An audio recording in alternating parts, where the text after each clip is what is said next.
The book I would like to show you is this Rook Endgames from Morphy to Carlsen by Valentin Bogdanov. Previously, I remember I wrote a review upon an endgame book by Valentin Bogdanov, always published by Gambit. I want to practically once a week at least show some endgames because I think they are very important in order to learn them. I don't know if we can really learn the endgame, because in my opinion the endgame is just pure calculation, and sometimes there are some positions that you just need to imagine where you want to go, what do you want the final position to be. Like for some opposite color bishop, they are not all draws. In some cases one can win if the opponent is not very careful. In any case, my idea is once a week I want to do some videos, I want to do some training with endgame, and then at the end of a year, if I do this consistently, I will have learned something, right? This book is very beautiful because it has a hardcover, very beautiful. It has this paper that is not glossy, it's really nice to touch. It has more than 350 positions about Rook Endgames, and in the end he has like I think 70 exercises. There are all exercises that one can do. Here we go, exercise position. So the author gives you plenty of material to study or just to watch, no? And then you have exercises to see if you gain something out of it. I would like to start with position number 1, because the book is divided in different chapters, like I think 29 chapters. The part 1 are all endgames by world champions, okay, and then he finds some very important players that never became world champions. In any case, game number 1 is De Ver White against Steinitz. It was played in London in 1865. Here it says, Steinitz played this match at odds of pawn and move. That is, he had black in each game and started without the f7 pawn. Here there is a way for him to win, but it is far from easy. So, you are black. What would you play if you were black? Try to pause the video and, like I show you another time, you should just have a little time clock of this kind. You turn it and you think for 10 minutes, right? 10 minutes in which you think the possible moves, variants and everything. And then you write them down. And then you obviously unpause the video and see if you found the right move or not. So, in the game, Steinitz played the wrong move. The wrong move was Rook a6. Okay? It seems that the only path to victory was c3,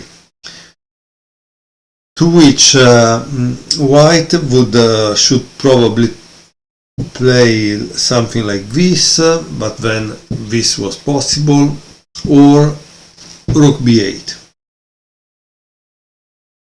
And then Rook a7 was the move that would give the win to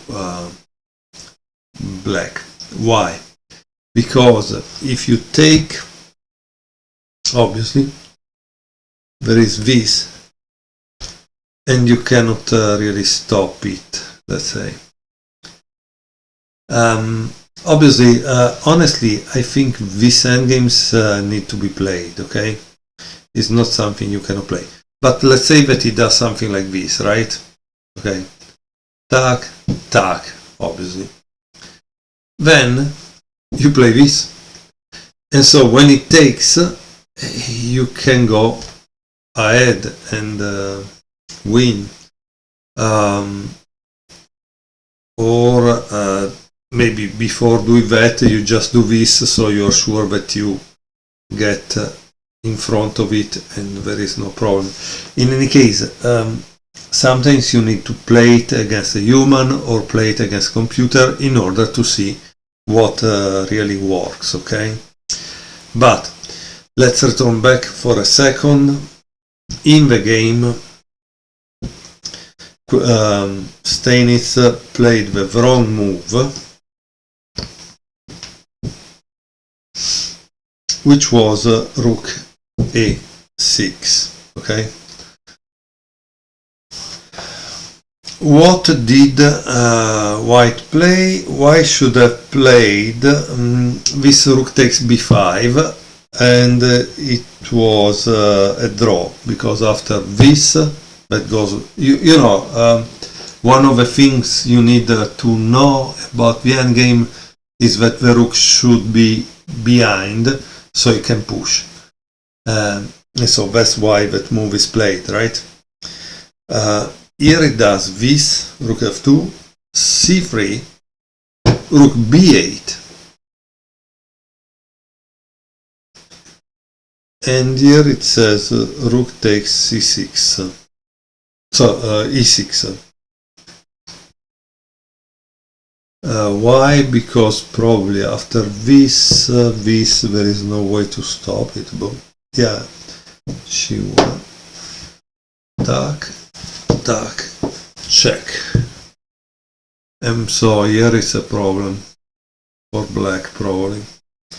As you can see, also if the author didn't put all the possible move, it's kind of interesting to try to guess, right, what would have been the moves. Let's go back again. Sorry, I will pause a second. I think it's really important also to watch a little the beginning position, because you realize one thing, that this rook is cutting off the king, and so these 2 pawns can create some kind of damage. Okay, so he played Rook a6, White played e7, and here there was another blunder from Steinitz. What would you have played here? Steinitz played, let's see,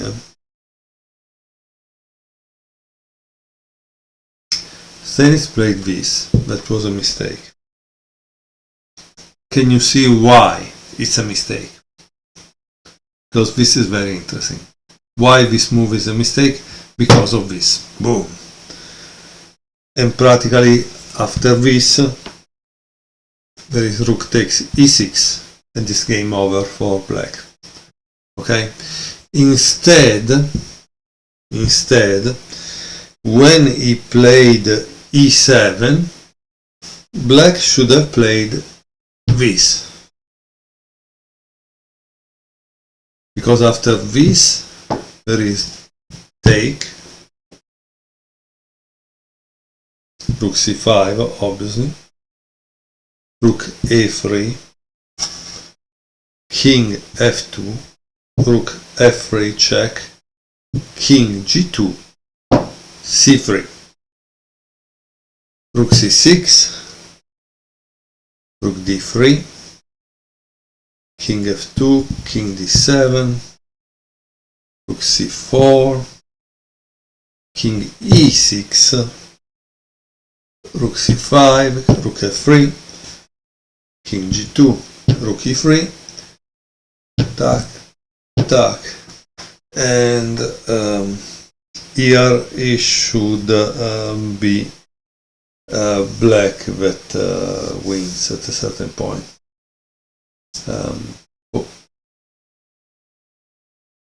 It's an interesting endgame, I think, right? As you can see,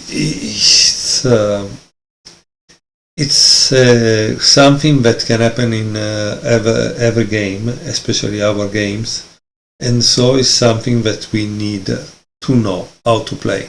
So while it might be easy to see just the moves and see the endgame over the board, after you need to decide if you're actually able to convert this endgame into a win, okay?